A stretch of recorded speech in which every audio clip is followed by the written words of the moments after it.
Hello दोस्तों, आपका स्वागत है हमारे यूट्यूब चैनल में। हम लोग बायोलॉजी पढ़ रहे थे और बायोलॉजी में हम लोगों ने सेल पढ़ना स्टार्ट किया था और सेल में हम लोगों ने कोशिकांग पढ़ना स्टार्ट कर दिया था और हम लोगों ने एक कोशिकांग पढ़ा था, एंडोप्लाज्मिक रेटिकुलम।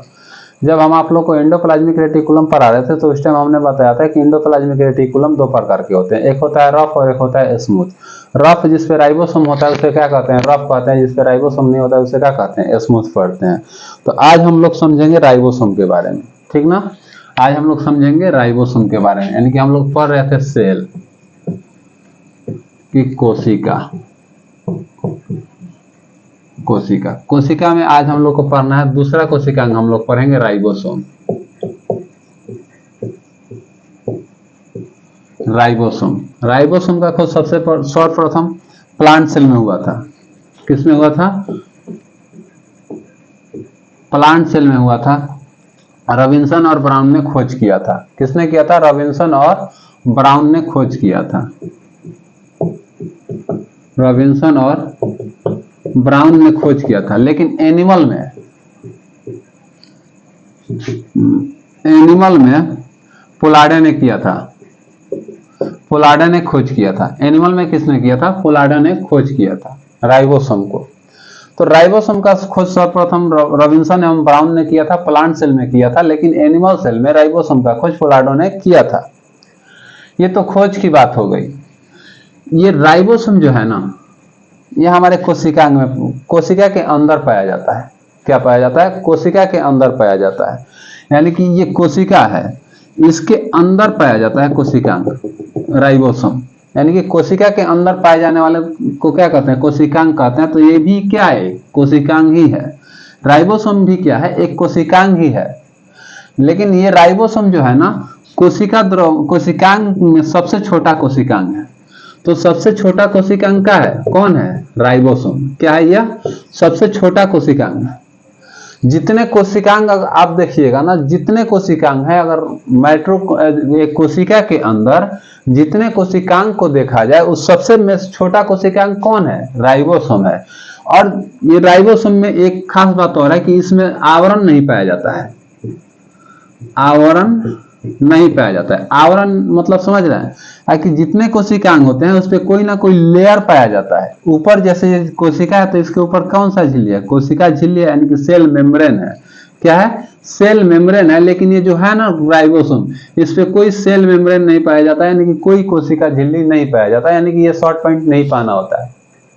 जैसे हम लोग क्या है, शॉर्ट पॉइंट पाना है तो हमारे ऊपर एक आवरण है ना, वैसे ही कोशिका के ऊपर भी एक झिल्ली पाया जाता है जिसे हम लोग सेल मेम्ब्रेन कहते हैं, वो उसका शॉर्ट है। ठीक, तो ये राइबोसोम के पास शॉर्ट आउट नहीं होता है, ये ऐसे ही नंगा रहता है। राइबोसोम क्या रहता है? नंगा रहता है। तो ये राइबोसोम के ऊपर कोई आवरण नहीं पाया जाता है, यानी कि कोई शॉर्ट पॉइंट नहीं पाया जाता है। राइबोसोम क्या रहता है? नंगा रहता है, यानी कि राइबोसोम के ऊपर कोई आवरण नहीं पाया जाता है।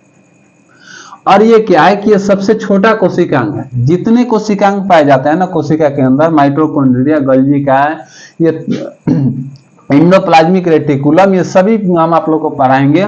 और अभी एंडोप्लाज्मिक रेटिकुलम पढ़ा दिए। तो इस सब कोशिकांग से सबसे छोटा कोशिकांग कौन है? राइबोसोम है। कौन है? राइबोसोम है। ये जो राइबोसोम है ना, ये कोशिका द्रव के अंदर ऐसे ही फैला रहता है। क्या रहता है? फैला रहता है। कहीं कहीं गुच्छों में फैला रहता है। क्या रहता है? कहीं कहीं गुच्छों में फैला रहेगा।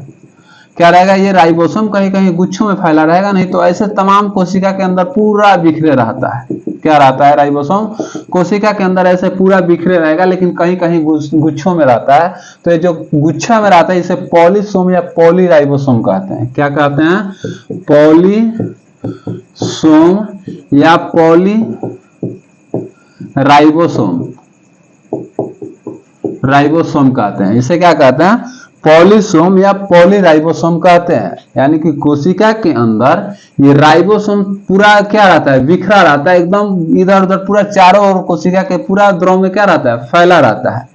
कोशिका द्रव में पूरा फैला रहता है। लेकिन कुछ क्या रहता है कि गुच्छा में रहता है। जैसे अंगूर देखें, अंगूर क्या रहता है? गुच्छा में रहता है। और कुछ भी टूट जाता है तो क्या हो जाता है? पूरा फैल जाता है। जैसे देखिए, अंगूर को ठेला वाला क्या करता है? बेचता है। वो अंगूर को ठेला वाला क्या करता है? बेचता है। तो जो टूटा हुआ रहता है वो पूरा उसके ठेला पे फैला रहता है, और जो गुच्छा में रहता है जो एक जगह रहता है। तो जो अंगूर के समान जो गुच्छा में रहता है ना, ये जो गुच्छा में रहता है उसे क्या कहते हैं, पॉलीसोम कहते हैं या पॉलीराइबोसोम कहते हैं। ठीक, क्या कहते हैं, पॉलीसोम या पॉलीराइबोसोम कहते हैं। ये राइबोसोम रफ एंडोप्लाज्मिक रेटिकुलम पे भी पाया जा रहा था। कोशिका द्रव के साथ साथ ये राइबोसोम और कहां पाया जाता है, रफ एंडोप्लाज्मिक रेटिकुलम पे पाया जाता है। यानी कि हम आप लोग को पढ़ाए थे एंडोप्लाज्मिक रेटिकुलम दो प्रकार के, कितने प्रकार के एंडोप्लाज्मिक रेटिकुलम, दो प्रकार के। ये एंडोप्लाज्मिक रेटिकुलम दो प्रकार के क्यों होता है, क्योंकि एक पे राइबोसोम पाया जाता है जिसे हम लोग क्या कहते हैं, रफ कहते हैं, और एक पे क्या पाया जाता है, राइबोसोम नहीं पाया जाता है जिसे हम लोग स्मूथ कहते हैं, यानी कि चिकना राइबोसोम कहते हैं, और एक खुद्रादार राइबोसोम कहते हैं। तो ये खुद्रादार होने का कारण क्या है, क्योंकि उस पे क्या पाया जाता है, राइबोसोम पाया जाता है। तो राइबोसोम कोशिका द्रव के अलावा और कहां पाया जाता है, तो रफ एंडोप्लाज्मिक रेटिकुलम पे पाया जाता है, यानी कि एंडोप्लाज्मिक रेटिकुलम में पाया जाता है। ये जो राइबोसोम होता है ना, ये दो प्रकार के राइबोसोम होते हैं। जो राइबोसोम होते हैं, दो प्रकार के राइबोसोम होते हैं, एक 70S होता है और एक 80S होता है। क्या होता है, एक 70S प्रकार के राइबोसोम होता है और एक 80S प्रकार के राइबोसोम होता है। ये जो 70S प्रकार के राइबोसोम होते हैं ना, जो ये 70S प्रकार के राइबोसोम होते हैं, ये प्रोकैरियोटिक सेल में पाए जाते हैं। अब प्रोकैरियोटिक क्या है, यूकैरियोटिक क्या है, हम आपको आगे पढ़ाएंगे। जैसे कोशिकांग खत्म हो जाएगा ना, तो आपको वही टॉपिक आपको बताएंगे, पूरा डिटेल में बताएंगे, टेंशन की बात नहीं है। तो केवल यहाँ अब यही समझिए कि ये 70S कहाँ पाया जाता है, तो प्रोकैरियोटिक में पाया जाता है, और ये कहाँ पाया जाता है, यूकैरियोटिक में पाया जाता है। इसे भी दो पार्ट में तोड़ते हैं, इसे यानी कि इसका दो सब यूनिट पाया जाता है, एक होता है 30S और एक होता है 50S, और इसमें होता है एक होता है 40S और एक होता है 60S। इसका सब यूनिट है, इसका क्या है, सब यूनिट है। और क्यों ऐसा पाया जाता है, इतना जानने की आवश्यकता नहीं है। अब आप लोग को दिमाग में आता होगा कि आखिरकार ये सर एस है तो क्या है, एस है तो क्या, हम इसको क्यों बोल रहे हैं 70S और क्यों बोल रहे हैं 80S। देखिए, आप लोग ओलंपिक देखे होंगे, तो जो वो तैराक होता है ना, वो ऐसे कूदते कूदते कूदते कूदते क्या करता है, ऊपर जाता है और ऐसे ऐसे गुलाटी मारना स्टार्ट कर देता है। तो जितना गुलाटी मारता है ना, और गुलाटी मारते मारते वो क्या होता है, फिर तैरने के लिए पानी के अंदर चला जाता है। तो उसके गुलाटी की संख्या को हम लोग क्या करते हैं, गिनते हैं, यानी कि काउंट किया जाता है। चाहे आप ऐसे ब्लड जो चेक करते हैं ना, चाहे मक्खन निकालने वाले मशीन को ऐसे कस के नचा दिया जाता है, और उसमें से जो मक्खन होता है ना, वो क्या हो जाते हैं, ऊपर हो जाते हैं, और जो ऐसे क्या हो जाते हैं, और जो दूध होते हैं, यानी कि जो दूध होते हैं वो अलग हो जाते हैं, और मक्खन क्या हो जाते हैं, अलग हो जाते हैं। तो वो मक्खन वाले छोड़, चाहे ब्लड देखिए, ब्लड को क्या कीजिएगा, जब कस के नचा दिया जाता है ना, तो इसमें से कुछ पदार्थ ऐसे नाचते नाचते आके नीचे आके बैठते हैं। तो ये जो चक्कर लगाता है ना, ये चक्कर लगा रहा है, जैसे वो हम अभी तैराक को बताए, तो ये जितना गुलाटी लगा रहा है, ये क्या कर रहा है, चक्कर लगा रहा है। क्या कर रहा है, चक्कर लगा रहा है।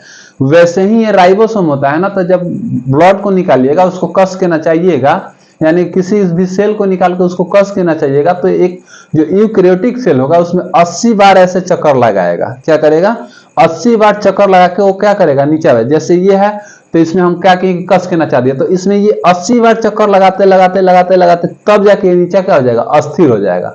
और जो प्रोकैरियोटिक में होगा वो 70 बार चक्कर लगाएगा। यानी कि चक्कर की संख्या को ही हम क्या करते हैं, हम लोग एस से दिखाते हैं, यानी कि जितना चक्कर लगा के बैठेगा उतना एस हम लोग कहते हैं। जैसे प्रोकैरियोटिक में 70 बार चक्कर लगा के बैठेगा और यूकैरियोटिक में कितना बार चक्कर लगा के बैठता है, 80 बार लगा के बैठता है, यानी कि 80S कहते हैं। ये राइबोसोम जो होता है ना, इसका मुख्य काम क्या है, तो प्रोटीन का निर्माण करना।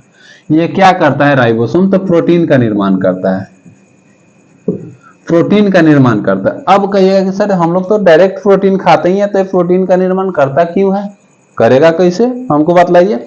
देखिए, ये जो प्रोटीन हम लोग खाते हैं ना, उस प्रोटीन को हमारे शरीर की आवश्यकता नहीं है। हमारे शरीर को दूसरा रूप में प्रोटीन चाहिए तो प्रोटीन, लेकिन दूसरा रूप में चाहिए हमको। हमारे शरीर को क्या चाहिए तो प्रोटीन, लेकिन क्या चाहिए, वो दूसरा रूप में चाहिए। जो हम लोग प्रोटीन डायरेक्टली खाते हैं उस रूप में नहीं चाहिए, हमको क्या चाहिए, दूसरा रूप में चाहिए। तो वो प्रोटीन हम लोग जो खाते हैं, उस प्रोटीन को तोड़ के जो हमारे शरीर के लायक प्रोटीन है, उस प्रोटीन में बनाता कौन है, राइबोसोम। कौन बनाता है, राइबोसोम। जैसे मान लीजिए कभी कभी हमारे शरीर में डिहाइड्रेशन हो जाते हैं, क्या हो जाते हैं, डिहाइड्रेशन हो जाता है। तो ये डिहाइड्रेशन की वजह से हमारे हमारे हम लोग को चक्कर उकर आ जाता है या लूज मोशन हो जाता है। तो उसमें हम लोग को क्या हो जाता है, पानी की शरीर में कमी हो जाती है।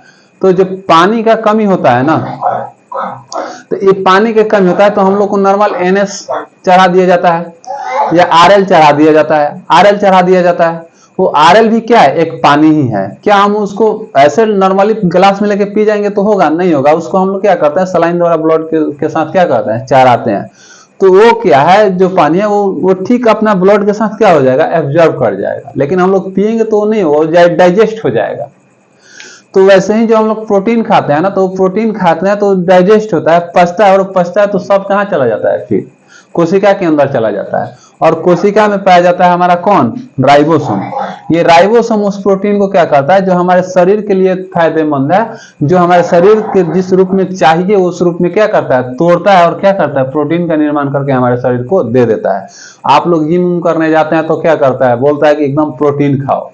प्रोटीन को बॉडी बिल्डिंग मटेरियल भी कहते हैं। क्या कहते हैं, बॉडी बिल्डिंग मटेरियल भी कहते हैं। यानी कि हमारे शरीर के बॉडी यानी कि मसल मांस को निर्माण कौन करता है, प्रोटीन।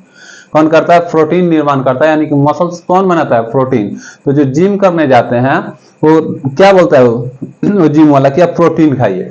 तो डायरेक्टली आप प्रोटीन खाइए या दाल खाइए, अंडा खाइए, सब आप लोग को बतलाता है, क्योंकि वो ज्यादा प्रोटीन वाले ही चीज बतलाता है। सोयाबीन का बिया हुआ ये सब क्या करता है, बतलाता है। तो हम लोग डायरेक्टली जो सोयाबीन का बिया खा रहे हैं ना, या जो प्रोटीन हम लोग पी रहे हैं ना दूध के साथ, या दूध खा रहे हैं, तो उसमें से प्रोटीन जो निकलता है ना, वो हमारे शरीर को नहीं चाहिए। हमारे शरीर को दूसरा रूप में प्रोटीन चाहिए। तो दूसरा रूप में तोड़ता कौन है, राइबोसोम तोड़ता है। कौन तोड़ता है, राइबोसोम। ठीक, तो राइबोसोम का काम क्या है कि प्रोटीन का निर्माण करेगा, यानी कि प्रोटीन का क्या करेगा, संश्लेषण करेगा। क्या करेगा, संश्लेषण करेगा। प्रोटीन का संश्लेषण कौन करता है, राइबोसोम करता है। यानी कि प्रोटीन का निर्माण कौन करता है, राइबोसोम। और ये प्रोटीन का क्या करता है, पूरा कोशिका के अंदर परिवहन का भी काम करता है ये राइबोसोम। ठीक तो राइबोसोम आप लोग को समझ में आया होगा। अब हम लोग आगे चलते हैं, नेक्स्ट कोशिकांग के ऊपर हम लोग चलते हैं। नेक्स्ट कोशिकांग के ऊपर हम लोग चलते हैं। देखिए अभी आप लोग का एनटीपीसी का एक फॉर्म आ गया, आप लोग एनटीपीसी का फॉर्म भर लीजिएगा।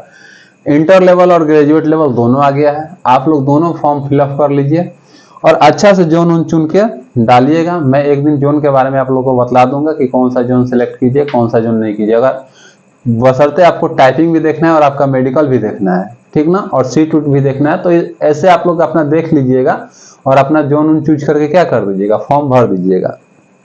चांस है कि वैकेंसी क्या हो, बढ़े, क्योंकि टेक्नीशियन और एएलपी का वैकेंसी बढ़ा है, तो हो सकता है कि इसमें से भी क्या करे, वैकेंसी बढ़ाए।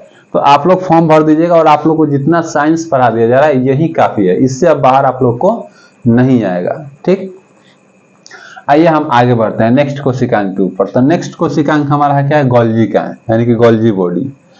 क्या है, गोल्जी का है।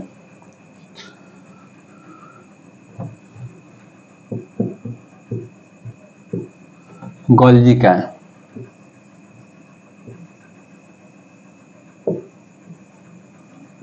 यानी कि गोल्जी बॉडी। गोल्जी का यानी कि गोल्जी बॉडी। इसका खोज कैमिलो गोल्जी ने किया था। कैमिलो गोल्जी ने किया था, इसीलिए इसका नाम, इस कोशिकांग का नाम क्या पड़ गया, गोल्जी बॉडी। कैमिलो गोल्जी ने इसका खोज किया था, इसीलिए इसका नाम क्या पड़ गया, गोल्जी बॉडी। इसलिए इसका नाम क्या पड़ गया, गोल्जी बॉडी इसका नाम पड़ गया। देखिए आप पढ़िए और पढ़ के जॉब लीजिए, यही आपका एक ऑप्शन है और इसके अलावा और कोई ऑप्शन नहीं है। ठीक ना, अच्छा से पढ़ के अच्छा से जॉब लीजिए। तो ये कैमिलो गोल्जी, इस गोल्जी बॉडी का खोज किसने किया था, कैमिलो गोल्जी ने किया था। ठीक, ये जो गोल्जी का है ना, हमारे कोशिका के अंदर ऐसे रॉड के समान बिखरे हुए रहते हैं। ऐसे ऐसे रॉड के समान क्या होते हैं, बिखरे होते हैं। रॉड के समान क्या होते हैं, बिखरे रहते हैं। तो ये जो गोल्जी का है ना, रॉड के समान, जो हमारे रॉड नॉर्मल रॉड आप लोग देखते हैं ना, उसके समान क्या रहता है, हमारे शरीर में बिखरा रहता है।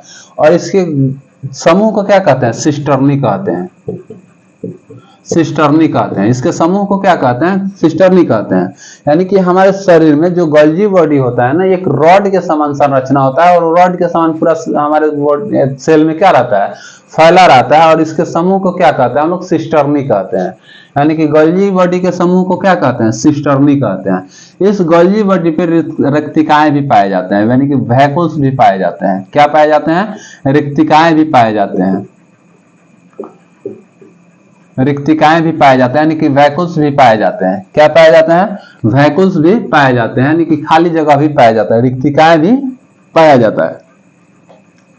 ये गोल्जी बॉडी होता है ना, सभी प्रकार के पदार्थ को क्या करता है? पैकेजिंग का काम करता है, यानी कि संग्रह का काम करता है, अपने अंदर स्टोर करने का काम करता है। यानी कि पैकेजिंग मतलब समझ रहे हैं, अपने अंदर क्या करता है? स्टोर करता है। हम लोग भी क्या करते हैं? किसी भी चीज का हम लोग भी तो क्या करता है? स्टोर करते हैं। जैसे एक्स्ट्रा हो जाता है तो हम लोग क्या करते हैं? स्टोर करते हैं। जैसे पैसा, हम लोग पैसा को क्या करते हैं? स्टोर। प्रत्येक महीना में हम लोग इनकम करते हैं, उस इनकम में से जो हमारा खर्चा काट के जो बचता है उसको हम लोग क्या करते हैं? बैंक में डालते हैं। तो वो क्या करते हैं? हम लोग स्टोर करते हैं। उसी प्रकार ये जो हमारा गोल्जी बॉडी है ना, ये गोल्जी बॉडी भी क्या करता है? पदार्थ को पैकेजिंग का काम करता है, यानी कि स्टोर करने का काम करता है। और जब हम लोग भी अपने पैसा को स्टोर करता है, तो जब जरूरी पड़ता है तो हम लोग भी अपने पैसा को निकाल के खर्चा करते हैं। वैसे ही एक गोल्जी बॉडी है ना, आके पदार्थ को क्या करेगा? स्टोर करेगा।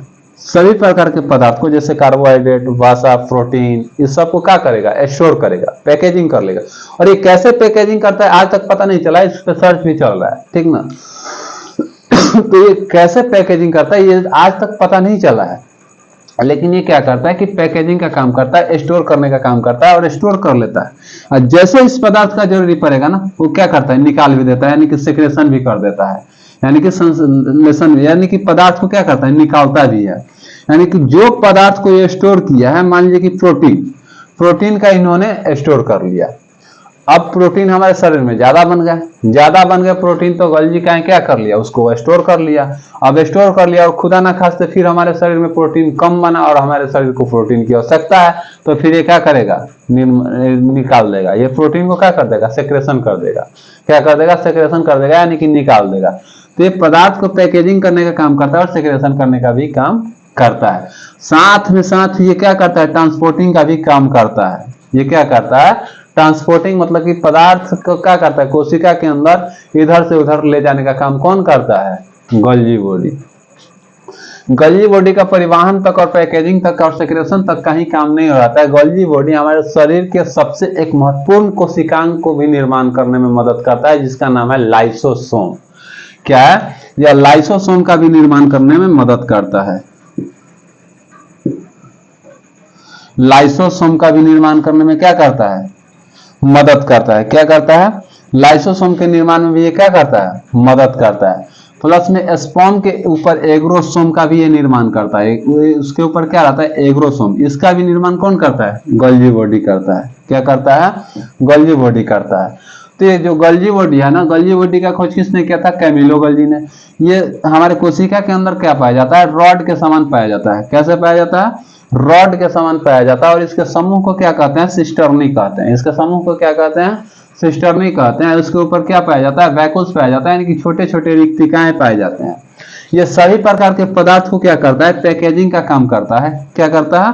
पैकेजिंग का काम करता है और सेक्रेशन का काम करता है, यानी कि जरूरी पड़ने पर निकालने का भी काम करता है। और ये लाइसोसोम के निर्माण में हमारे शरीर के एक सबसे महत्वपूर्ण कोशिकांग है लाइसोसोम, जिसका निर्माण कौन करता है? Golgi body. और हमारे के ऊपर का एग्रोसोम का निर्माण कौन करता है? Golgi body. गोल्जी बॉडी में आप लोगों को इतना ही रखना है याद। अब हम लोग चलते हैं आगे। तो आगे अब हम लोग क्या देखेंगे? लाइसोसोम। लाइसोसोम नेक्स्ट कोशिकांग हम लोग का क्या है? लाइसोसोम। लाइसोसोम नेक्स्ट कोशिकांग है लाइसोसोम। देखिए, हमें वक्त भी सिखाता है और गुरु भी सिखाता है।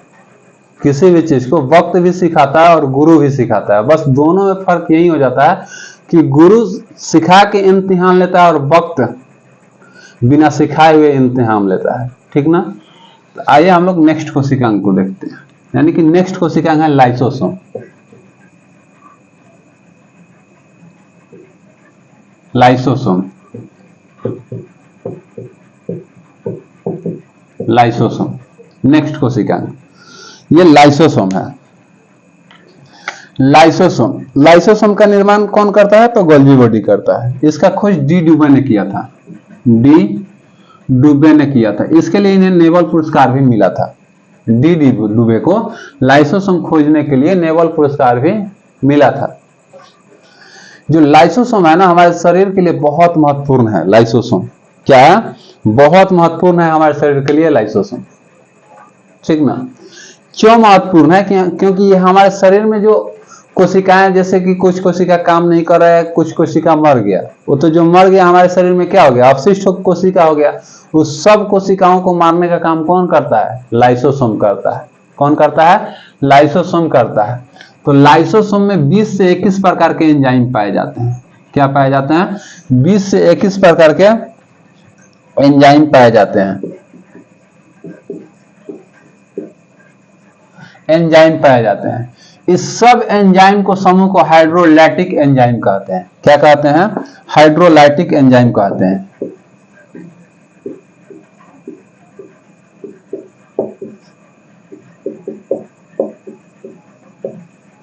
हाइड्रोलाइटिक एंजाइम कहते हैं। ये 20 से 21 प्रकार के एंजाइम को हम लोग क्या कहते हैं? हाइड्रोलाइटिक एंजाइम कहते हैं। ये हाइड्रोलाइटिक एंजाइम बड़ी खतरनाक होता है। इसे जल अपघटनी एंजाइम हिंदी में कहते हैं। इसे हिंदी में क्या कहते हैं? जल अपघटनी एंजाइम कहते हैं। क्या कहते हैं? जल अपघटनी एंजाइम कहते हैं। लाइसोसोम को हिंदी में क्या कहते हैं? जल अपघटनी एंजाइम। ये 20 से 21 प्रकार के जो एंजाइम पाया जाता है, इसे ही हम लोग क्या कहते हैं? हाइड्रोलाइटिक एंजाइम कहते हैं। ये एंजाइम क्या करता है कि ये किसी भी कोशिका को मारने का काम करता है। जैसे देखिए, कहीं हम लोग को चोट लग जाता है या कहीं हल्ला गुल्ला होता है तो हम लोग को चोट लग जाता है, तो कोई हम लोग को आया और एकदम मारा है आंखें पे, ये पूरा का पूरा क्या हो गया? काला हो गया। क्या हो गया? काला हो गया।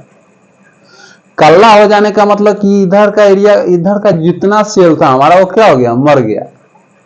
सेल मर गया, इसके वजह तो ही ये काला हुआ है। जब सेल मर गया, इसके वजह से ये काला हुआ है। अब इस काला जो सेल हुआ है, इसको अब खत्म कौन करेगा भाई? और ये तो हमारे शरीर में अपशिष्ट हो गया, इसको तो निकालना जरूरी है। यहाँ तो ब्लड आता है, लेकिन ये जो ऊपर वाले जो सेल का जो हमारे चामा है, ये ऊपर वाले सेल जो मारा है, इस सेल को आखिरकार खत्म कौन करेगा? ये भी तो बात है, क्योंकि ब्लड वाले सेल को जहां ब्लड आ रहा है वहां से तो लेके चल जा रहा है ब्लड और फिल्टर करके निकाल दे रहा है।